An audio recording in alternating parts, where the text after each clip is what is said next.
प्रभूचा गौरव असो आत्ता आणि सदा सर्वदा. आत्ता आणि सदा सर्वदा प्रभूचा गौरव असो. येशू नाम नाम नाम नाम नाम. येशू नाम नाम नाम नाम नाम. येशू नामाचा जय, येशू कामाचा जय. येशू नामाचा जय, येशू कामाचा जय. येशू नाम नाम नाम नाम नाम. येशू नाम नाम नाम नाम नाम. येशू मुक्तिदाता, येशू शांतीदाता. येशू मुक्तिदाता, येशू शांतीदाता. प्रभू येशू ख्रिस्ताचं नाव हेच जगामध्ये देण्यात आलेलं सर्वश्रेष्ठ नाव. त्याविना किंवा त्या वाचून त्याशिवाय दुसरं कोणतंही श्रेष्ठ नाव पृथ्वी तलावरती देण्यात आलेलं नाही. अशा प्रकारे प्रेषितांची कृत्य ह्या पुस्तकामध्ये संत पीटर आपल्याला सांगत आहे.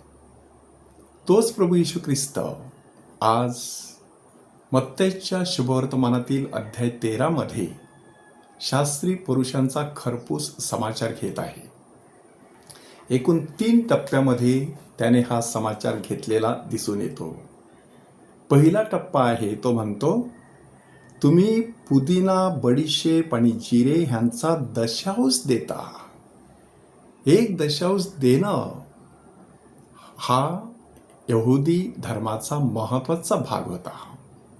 आपली जी काही मिळकत असेल त्याच्यातील 1 दशांश द्यायचा.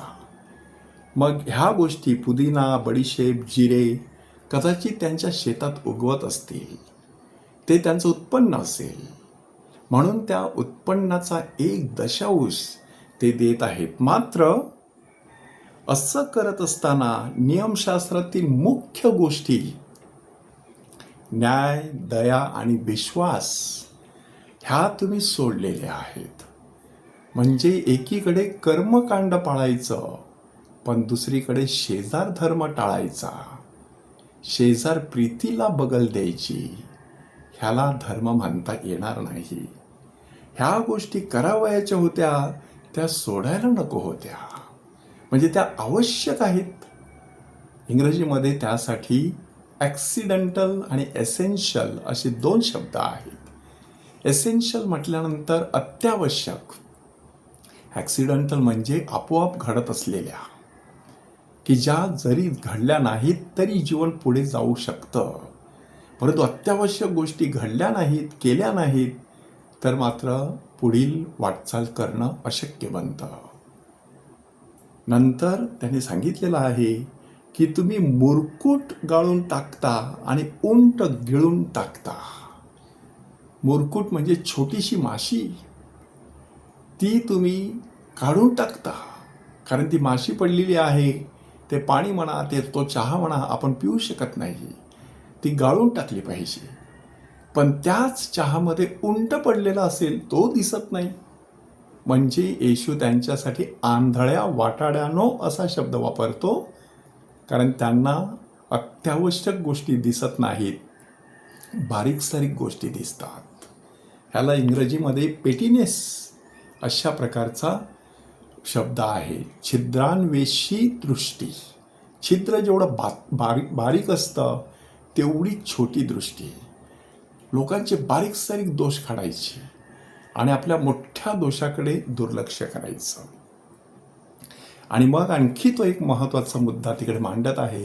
3रा मुद्दा, की ताट वाटी बाहेरून साफ करता, आतून जुलूम आणि असंयम ह्याने भरलेली आहे. बाहेरून ताटवाटी साफ करायची म्हणजे बाहेरून आपण स्वच्छ दिसायचं, परंतु आतमधून जुलूम आणि असंयम म्हणजे आतमधून अशुद्ध राहायचं. स्वच्छता आणि शुद्धता ह्याच्यामध्ये फरक आहे. स्वच्छ पाणी शुद्ध असेलच ह्याची गॅरंटी देता येत नाही.